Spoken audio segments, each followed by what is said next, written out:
Good morning students. Now हम लोग कर रहे थे बेटा transcription in the last video, right. तो मैंने आपको ट्रांसक्रिप्शन के बारे में बताया था कि कैसे डीएनए आरएनए बनाता है, राइट, दैट इज ट्रांसक्रिप्शन। और आरएनए से अमीनो एसिड्स कैसे बनते हैं, दैट इज ट्रांसलेशन, राइट, जो हम आज के वीडियो में डिटेल में डिस्कस करेंगे। लेकिन उससे पहले एक छोटा सा टॉपिक है बेटा, म्यूटेशंस एंड जेनेटिक कोड का। हम लोगों ने उसमें क्या था, जीन का कोड रहता है बेटा। अब म्यूटेशंस क्या होती हैं?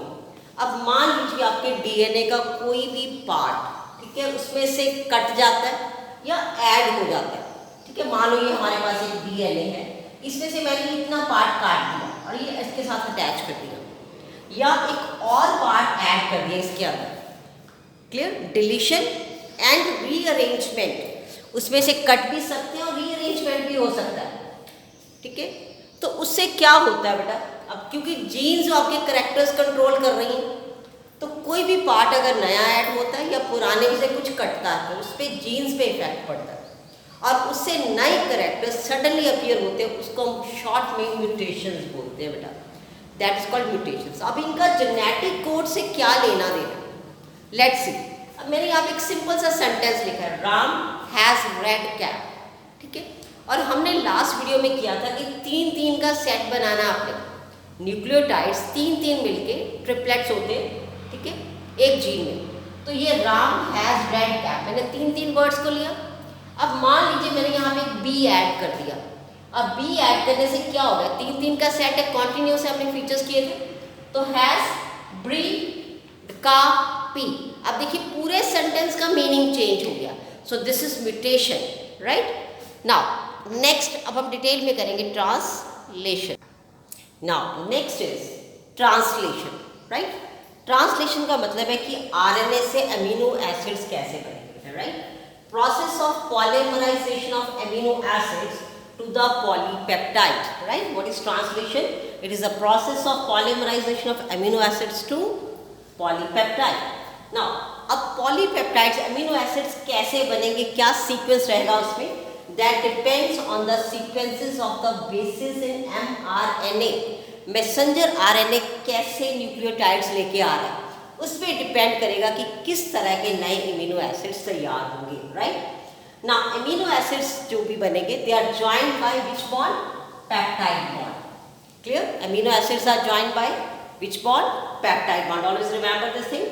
Now amino acids should be activated. अब इनको एक्टिवेट करना है and they will need some energy. और वो एनर्जी कौन प्रोवाइड करेगा बेटा? ATP. So amino acids will get ATP and get activated. Now after activation, जब amino acids एक्टिवेट हो जाएंगे, they will link to their cognate tRNA. अब उसको ट्रांसफर भी तो करना है, कहाँ लेके जाना है, तो अब वो अपने कॉरेस्पॉन्डिंग tRNA के साथ आफ्टर एक्टिवेशन अटैच हो जाएंगे। And what we call this process, charging of tRNA। इस प्रोसेस का नाम है चार्जिंग ऑफ tRNA और amino isolation of tRNA, right. What we call it, again I repeat, charging of tRNA और amino isolations of tRNA.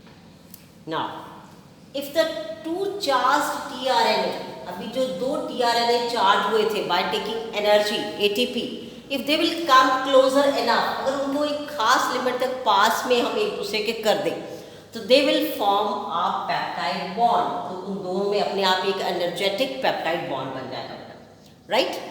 अब उस bond को, अगर जो मॉलिक्यूल्स बॉन्ड बना रहे हैं, अगर वहाँ पे कैटलिस्ट भी अवेलेबल हो, तो that will enhance the rate of peptide bond formation.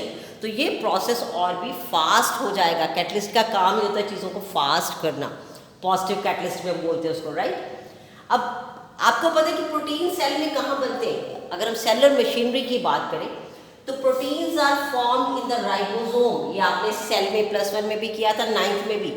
Ribosomes are protein factories, right. तो राइबोसोम जो हैं, they are responsible for forming the proteins. Now the ribosomes consist of structural RNAs and 80 different type of proteins. अब ribosomes में क्या रहता है, structural RNAs रहते हैं और आपके पास 80 तरह के proteins होते हैं। Clear? अगर हम राइबोसोम्स की बात करें तो उसमें एक तो आरएनए रहेगा और दूसरा 80 तरह के प्रोटीन्स अवेलेबल रहेंगे बेटा उसमें। Clear now. लेकिन ये प्रोटीन्स जो होते हैं they are in the inactive state, लेकिन ये जो है किस स्टेट में है? Inactive. They are not in the active form, they are in the inactive state. Clear now. अब इसमें दो सब यूनिट्स रहते हैं, आपको स्ट्रक्चर किया और राइबोसोम्स का। एक लार्ज सब यूनिट होता है, एक स्मॉल सब यूनिट। एक ऐसे लार्ज पार्ट होता है राइबोसोम्स में और एक ऐसे स्मॉल पार्ट रहता है, right? Larger subunit and smaller subunit. Clear now, small subunit encounters an mRNA। जो स्मॉलर यूनिट है उसमें mRNA रहता है बेटा, and the process of translation of the mRNA to protein begins. Clear, जो छोटे वाला part है उसमें जो मैसेंजर आरएनए है उसमें प्रोटीन्स बनना स्टार्ट होता है। There are two sites in the large subunits. जो सब यूनिट्स है उसमें दो साइट्स रहती हैं for subsequent amino acids to bind. ठीक है, अमीनो एसिड्स को बाइंड करने के लिए इसमें दो साइट्स होती हैं। Now if they will come close enough to each other for the formation of peptide bond, the ribosome act as a catalyst.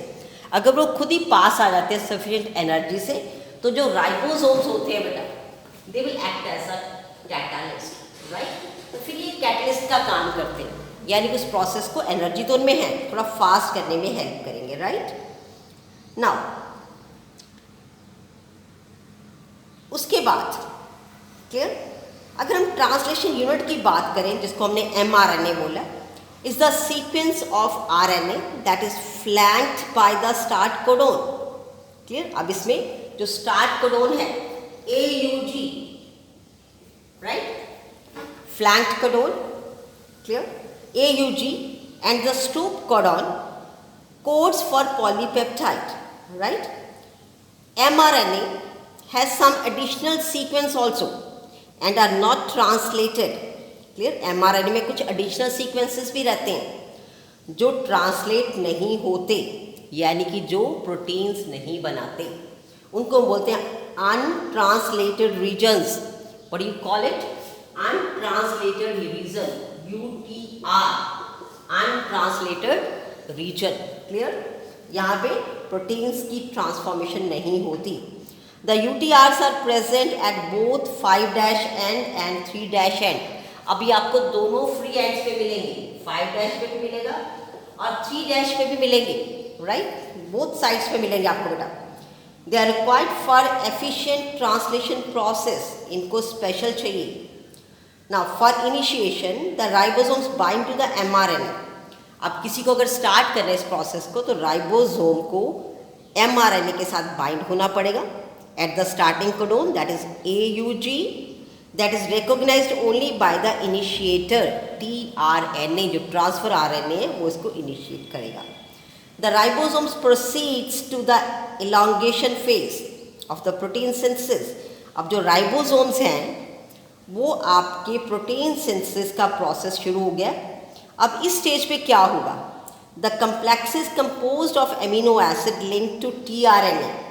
अब इस स्टेज पे जो अमीनो एसिड्स हैं, राइट, अमीनो एसिड्स वो किसके साथ लिंक हो जाएंगे? tRNA के साथ, right? They are link to tRNA। Amino acids tRNA के साथ बेटा लिंक्ड हो जाएंगे। Clear now,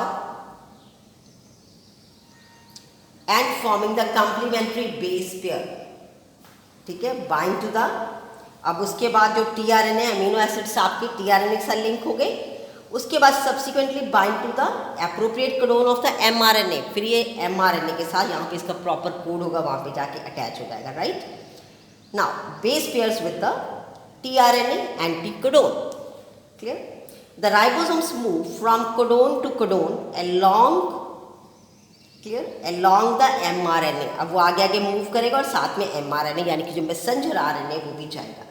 now amino acids are added one by one. अब क्योंकि पीसेस में है तो अपने आप एक एक करके अमीनो एसिड्स बेटा अटैच होते जाएंगे and form a polypeptide sequence.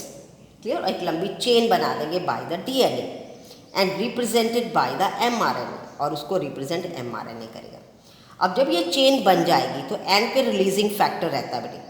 ठीक है, वो इसके साथ बाइंड करेगा और उसके बाद कोडोन्स बनना बंद हो जाएंगे। क्लियर? कोडोन मतलब वो जो जीन्स है 3 के इम्यूनो एसिड्स का ग्रुप है। ना termination translation and releasing the complete polypeptide from the ribosome, और ये जो रिलीज फैक्टर है वो स्टेप को प्रोसेस को स्टॉप भी करेगा और फिर उसको एमिनो एसिड्स को वहाँ से रिलीज करेगा। So this is all about the translation. Thanks बेटा।